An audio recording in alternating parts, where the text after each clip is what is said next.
you are telling that that period of era, that period of time, that particular era of time is defined as green revolution. I am telling you yes. So now you are saying that कि sir आप हमें ये बताइए कि वो सही है या गलत है. देखिए, according to the books, according to the ethics of the books, it is being told that कि that period or that era of time was defined as the green revolution. But technically, in reality, I would say that on the grounds, as a ground reality, I would say that that period cannot be termed even as an average income era. तो green revolution तो आप छोड़िए, but ठीक है, if the book is telling that that period was green revolution, so then okay, because it was a period of Indira Gandhi, and at the point of Indira Gandhi, when Indira Gandhi was the prime minister of India, at that point of time, quotation was very famous कि India is Indira, Indira is India. तो जो इंदिरा गांधी बोल दे वो India बोल देता था, जो इंदिरा गांधी कह देती थी वो इंडिया कह देता था. तो इंदिरा गांधी को ही इंडिया बना रखा था कांग्रेस. और आज उनको प्रॉब्लम होती है, today they faces problems when the world says that India is Modi and Modi is India. तो भाई, उस टाइम आप कहते थे कि Indira is India, India is Indira. आज दुनिया कह रही है Modi is India, India is Modi. Modi is not saying that Modi is India और India is Modi. The world is saying. Then they also have a problem. But at that point of time, they themselves used to say Indira India, India is Indira. तो कोई problem. ठीक है. Now coming on to the fact check. यानी कि we are coming on to the details that what assemblings told in the green revolution, sir, whether those facts, yeah, whether those figures, or whether the statistics being informed in statistical analysis is correct or wrong. Let's see. Major beneficiaries, the rich peasants and the large landholders. फायदा किनको हुआ? फायदा उन्हीं को हुआ जो पहले से ही फायदे में थे, लाइक अमीर किसान यानी कि rich peasants and the large land holders, और वो लोग जिनके पास बड़ी बड़ी जमीनें थी, तो उनको ही फायदा हुआ. पहले से भी वो फायदे में थे. They were in profit in previous times also, and after the green revolution they themselves only got profit. Leaving them, nobody got profit. Second point, delivered only moderate agricultural growth. Second point was that कि बात की गई थी कि food grain production इतना excel कर दिया जाएगा कि नेक्स्ट 20 इयर्स के लिए we will be completely self reliant in the food grain production. But reality में सिर्फ मॉडरेट ग्रोथ थी. मॉडरेट मतलब थोड़ी सी ही ग्रोथ आई थी एग्रीकल्चर में, इससे ज्यादा नहीं आई थी. And that too importantly only in wheat production. वो ग्रोथ भी व्हीट प्रोडक्शन में देखी गई थी, बाकी सब में तो बहुत नॉर्मल ग्रोथ आई.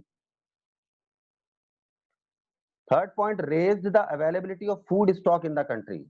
अब ऑब्वियसली चाहे ग्रोथ इतनी हुई हो, चाहे ग्रोथ इतनी हुई हो, but we can say that कि it led to raise the food stock availability in the country. पहले जो फूड स्टॉक हमारे देश में अवेलेबल था, उस फूड स्टॉक की अवेलेबिलिटी को इंक्रीज कर दिया गया, बढ़ गया. Now main results to be counted. अब कुछ बातें हैं जो इस रेवोल्यूशन के बारे में आपको पता होनी चाहिए. That are the results. What were the results of this revolution? Those results needs to be counted on our fingers, that these were the results and these results needs to be counted. जब भी हम green revolution के बारे में बात करें, हमें पता होना चाहिए कि ये रिजल्ट्स थे इसके. First, increase the polarized rift among the classes and regions too. First result ये था कि before the green revolution, the farmers in India at least were not divided regionally, or they were not divided according to their classes. But after this green revolution, total farmers in all the states of India got divided into regional shifts, as per the regional shifts, and into different classes. आप कहोगे मतलब जिनको फायदा हुआ वो अलग तरह की सोच ले गए, जो नुकसान में गए वो अलग तरह की सोच ले गए. यानी कि फार्मर्स में भी डिवीजन आ गया. फार्मर्स में भी एक दूसरे के लिए इंफीरियोरिटी और सुपीरियोरिटी कॉम्प्लेक्स आ गया. यानी कि this was a very negative effect of this revolution, that this led to increase a polarization between the farmers. It polarized the farmers of India. It polarized the farmers of India as per the states. It polarized the farmers of India as per the regions. It polarized the farmers of India as per their classes economically. उसमें भी आपने जो है farmers को divide कर दिया. So now you decide that ये अच्छा point था या गलत point था. Second point, example, Punjab, Western Uttar Pradesh, Haryana became agriculturally prosperous, whereas others remained backward. Now you can ask, sir, why you are saying that the farmers were divided regionally? Why you are saying that the farmers were classified as per their regions? Because In many parts, it was targeted that the farmers in all the states of the country will be benefited from this revolution. But the problem was that the farmers of only some states got benefit, whereas other farmers went into loss. That's why कुछ state के farmers तो ऊपर चले गए और कुछ state के farmers जो वैसे ही नीचे थे वो और नीचे आ गए, due to which the difference between the level of farmers of one kind of state and another kind of state increased to a certain level. जिसकी वजह से आप देख सकते हैं, लाइक पंजाब, वेस्टर्न उत्तर प्रदेश, हरियाणा, यहाँ के किसान as compare to the farmers of other states of India became rather more prosperous, जबकि farmers of other states remain backward because the profits gained by the green revolution were maximally attained by the farmers of these states, Punjab, Western UP, Haryana mainly, and the farmers of other states did not got that amount of profit they did not get that amount of profit which profit was attained by these states. दूसरी states इनका 30% profit भी gain नहीं कर पाए, तो आप देख सकते हैं. That is why we are saying that the green revolution led to a polarized shift between the states, between the farmers of the country, based on regional shift and based on classes shift. In many parts, huge and stark difference in the conditions of poor peasantry and the landlords gave a golden chance for the left-wing organizations to organize the poor peasants. Second most important thing, I think I told you that in green revolution the policy of the government was changed. The government moderated its policy. पहले policy government की ये थी कि भाई गरीब किसानों की मदद करना है, but in green revolution their policy changed और उन्होंने गरीब किसानों को जो है डिनाई किया और मीडियम और मॉडरेट लेवल के फार्मर्स की उन्होंने मदद की थी, जिसकी वजह से जो हमारा गरीब किसान था वो खत्म हो गया और उन गरीब किसानों की इन्हीं कंडीशंस का फायदा लैंडलॉर्ड्स ने उठाया. यानी कि the adverse conditions of poor peasantry led the landlords to take advantage of them, and therefore the landlords took advantage of them, and after taking advantage those poor peasants went from back to worse situation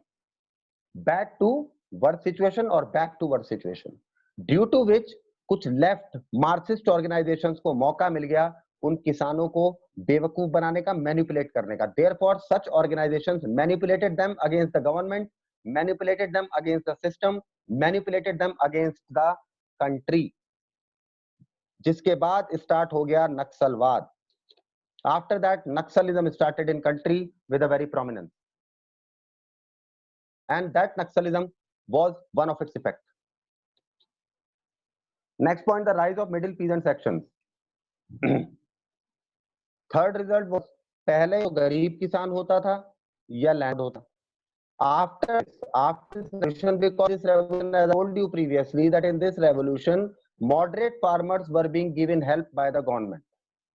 Therefore, those moderate farmers made a new middle class. यानी कि a new middle class emerged after this revolution, which was not present before this revolution.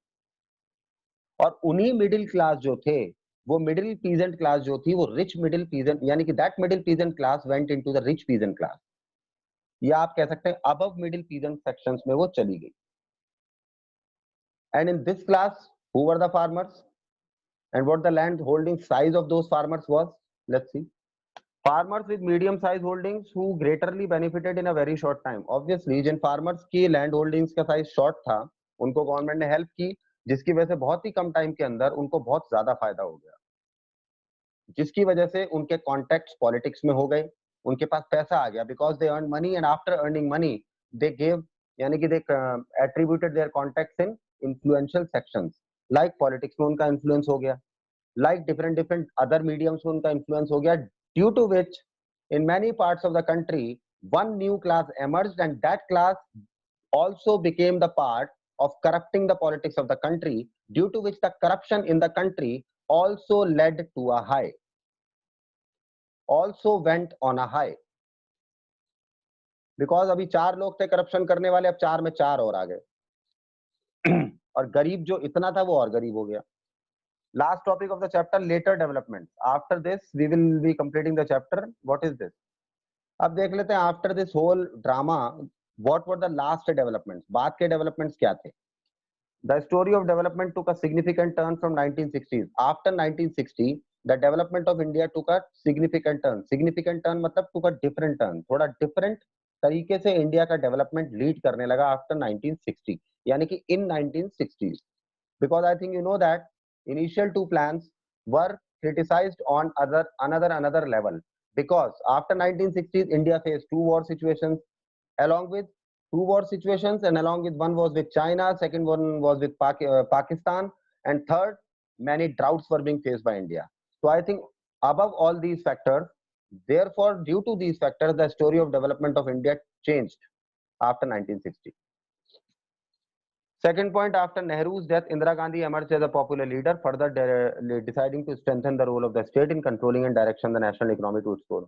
फिर 1960s में ही नेहरू जी की death हुई। नेहरू जी की death के बाद इंदिरा गांधी एक पॉपुलर लीडर की तरह उभरी, और पॉपुलर लीडर के उभरने के रूप में स्टेट के रूल को वो अलग तरीके से चलाना चाहती थी। उनका सिंपल एम्बिशन था कि द कंप्लीट नेशनल इकोनॉमी जो है हमारे देश की, उसका डायरेक्शन ही गलत है। The direction of the national economy to its depth, to its core should be changed completely. She was completely opposite to Nehru in regulating the policy, in regulating the economic reforms of the country. वो नेहरू जी के बिल्कुल विपरीत, बिल्कुल दूसरे तरीके से economy को चलाना चाहती थी। Now coming on to fact check. First point, 1967 onwards, new restrictions on the private industry. अब आप देखेंगे कि जो इंदिरा गांधी ने सोचा वो करके भी दिखाया। फर्स्ट पॉइंट, 1967 के बाद से प्राइवेट इंडस्ट्री पे नए नए रेस्ट्रिक्शंस लगाए जाने लगे जो पहले नहीं थे। Second point, 14 banks were nationalised. पहले सारे बैंक्स प्राइवेटाइज थे। When Indira Gandhi came, as soon as Indira Gandhi came into power, or as soon as she became the popular leader in the Congress, and Congress was in the government, as soon as she came into an influence, 14 banks were nationalized. 14 banks nationalized कर दिए गए। Third, many pro-poor programs launched. गरीबी हटने के लिए गरीबों के लिए की प्रोग्राम्स लॉन्च किए गए। वो अलग बात है, गरीबी नहीं हटी, गरीब हटता चला गया। Fourth, the above indicates the ideological tilt towards the social policies as the resolution passed in the session Congress Avdi in Madras before second FI। अब याद कीजिए, सेकंड 5 ईयर प्लान से पहले Madras place name Avadi, Congress session में socialist pattern of the society को change करने के लिए एक रेजोल्यूशन पास हुआ था। वो यहाँ पे आपको पता चलेगा कि वो यहाँ पे यूटिलाइज किया गया। That resolution was being utilised here because all the above policies which I am telling you, those all above policies clearly states या clearly can show that India was moving on to become a socialist approach economy. India एक socialist approach की तरफ जा रहा था। India socialist ideology की तरफ अपना टिल्ट ले रहा था, यानी कि there was a very very great ideological tilt in the ideology of India regarding economy. Because to be very clear, Indira Gandhi was in favour of socialist economy, जिसका रिजल्ट ये भी रहा कि जब हमारी इमरजेंसी देश में लगी तो उस इमरजेंसी का फायदा उठाकर इंदिरा गांधी जी ने हमारे प्रियम्बल में सोशलिज्म और सेक्युलरिज्म 2 वर्ड्स डाल दिए। दोस 2 words were not in the preamble of the constitution before emergency of India, जो इमरजेंसी 1977 में आई। तो आप इससे सोच सकते हैं that she was very clear, she was clear that India should be socialist, she was in favor of Russian model।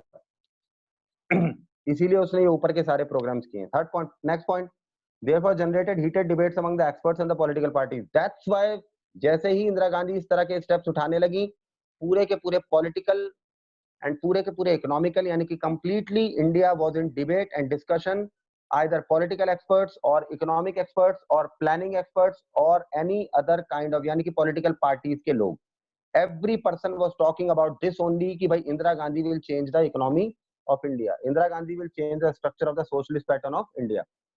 Second last point, after which planning did continue but lost its explicitness and salience, transparency and distinctiveness, due to which we can say that after this the planning of India continued, but the nature of planning of India completely got disrupted because the policy of planning of India completely got changed and transparency got lost and distinctiveness, yani ki the differentiativeness of the model, differentiativeness of the Indian attempt to go into the planning sections was completely changed and distracted। Last 1950 to 80, economy grew at a rate of 3 to 3.5%। Result was that between 1950 to 1980, the growth rate, yani ki the GDP of India was only 3 to 3.5%। That is considered as very low। Conclusion, hence the public lost its faith in the existing institutions due to the above, along with the prevailing corruption and inefficiency in the public sector। Therefore, we can say that result was that India got, the people of India, the public of India got lost its faith, because the people of India were completely out of thinking approach that अब ये government कुछ ठीक करेगी. They completely got lost their faith. उनको लगा अब ये government कुछ अच्छा नहीं कर सकती, इनको कुछ अच्छा करना ही नहीं है. Therefore, the people of India, the public of India, the experts of India, all the people related to different experts relatively lost their confidence on every institution of the country, and especially the planning institutions of the country were under confidence, because किसी को अभी ये विश्वास नहीं था कि अभी planning से कुछ हो सकता है इस देश में. Because you can think कि between 1950 when the planning commission was launched and first 5-year plan came into existence, from then to 1918, 30 years, the growth rate was 3 to 3.5%. सोचिए 30 साल में आपकी जीडीपी सिर्फ 3 से 3.5% रही है. अब आप सोच सकते हैं कि लोगों को कैसे विश्वास होगा, और पॉपुलेशन बढ़ जा रही है, गरीब बढ़ती जा रही है. The level poor was increasing, continuously increasing, and the difference between the rich and the poor was also increasing. So how the people will मतलब keep their confidence remaining that कि ठीक है गवर्नमेंट हमारा कुछ अच्छा करेगी. So I think this chapter is completed, and if you have doubts, ma'am, the doubt session is to be started, तो आप recording बंद कर सकते हैं. Hello. Hello, ma'am. Just a minute, sir. Okay, students, come on to the screen, please. Pragya, Sriyanshi, Laksh, Pavan, Ayush.